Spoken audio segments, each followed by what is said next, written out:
things that had gone wrong when these guys were writing about social contract could be repaired, and then the feminists could have the social contract back. Yeah. Yeah. Can I just get a little clarification on consent? Are you talking about the ability to give your consent, or there were often those that weren't allowed to? And it all rolls into one, right? Okay. You name something about consent, and that's the problem with consent. Okay. Right? There are assumptions about who can give consent, assumptions about who we should accept consent from, assumptions about what constitutes consent, assumptions about what happens if you don't consent, all these sorts of things. And the way that the men had been talking about it historically just proved incredibly inimical to women. Especially, Carol Pateman has this great chapter called Women and Consent in her book called The Disorder of Women. And it goes through rape legislation and citations and quotes of judges' statements and decisions, talking about how, yes, there was a knife involved, and yes, she had bruising around her throat, but there just wasn't enough force demonstrated to prove lack of consent. I mean, all of these just ridiculous sorts of things. Right. The assumption, because of patriarchy, is that you assume that women consent. And the only time that you assume that they don't consent is if they basically kill you to get away from you. Yeah. And that in doing so, then they have also done something wrong. Right. So the history behind consent is so problematic, but it is such an important concept. Yeah. I mean, there's nothing, I think, for women's lived experience, consent is probably the most important thing. Like, consent to what people expect of you as a mom, and as a working mom, or as a sexual being, or as a friend, right? I mean, all these things are grounded in consent, and it had to be saved. Right. And hopefully I did a decent job, right, doing so. I'm assuming there will be some criticisms, and hopefully they'll be constructive criticisms, realizing that the project is worthwhile. Right. And that somebody else wants to save the social contract just as you do, instead of just, when you heard of it, why didn't you just move on? I couldn't. Because of it just made such an impression on you? Yeah. Okay. It was right. Okay. It was right. Good. Yeah. To move away from this, I appreciate all your answers. It's great. Very interesting. We've got a lot more we could discuss.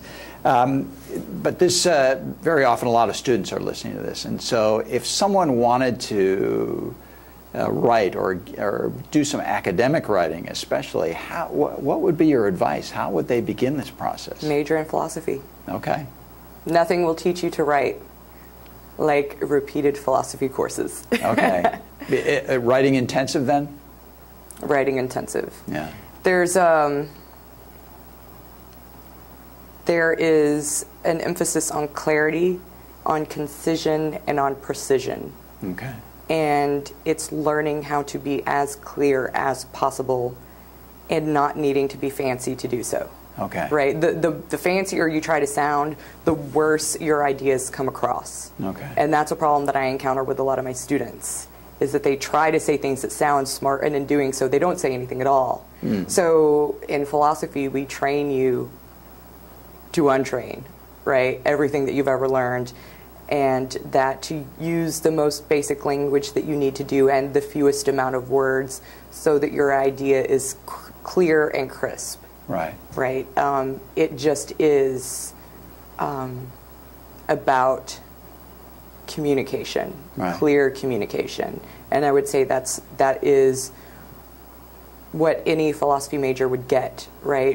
You can be interested in ethics or philosophy of science or aesthetics. You can be interested in all these things, but what you will come out of, regardless of which courses you choose to take because you like the stuff, is that you will be a writer when you are done. Okay. And a good one. Yeah. Yeah. Is there at all a tiered system in your writing, in that you can write to other academics, but you also want to be able to write to the general public? Is there any of that? That comes with time. Okay. Right? So they find you, like they did me. Yeah. They being the philosophers that you read. Right. And you can't write to save your life. So then you take classes and you take classes and you take classes and you train and you train and you train and you train in order to do this very rigorous writing. And supposing you become a philosopher, that's what you train to do all throughout graduate school. You just rigor, right? Yeah. Analysis, just conceptualization, all of this stuff. So to be able to then learn how to communicate in writing to a lay community takes, in my opinion, takes a real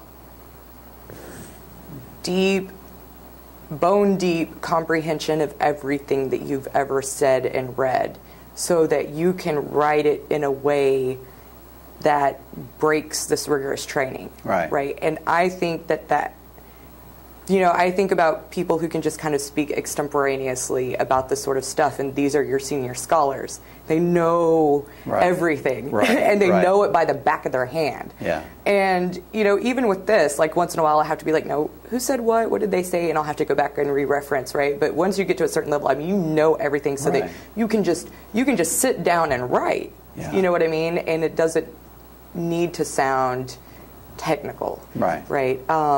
I have a much easier time in the classroom. I have a really unconventional teaching style. I use my very, very natural, very, very unprofessional voice to teach. But I come from an uneducated family. That's the language I was raised in, so it is my natural voice. So when I need to explain these very heavy concepts to them, I have to break out of Professor Shea. I have to just be Shea. And just tell them what it is. Using colorful language if need be. I mean, that's just kind of natural to me. But it works. But if you're going to write, there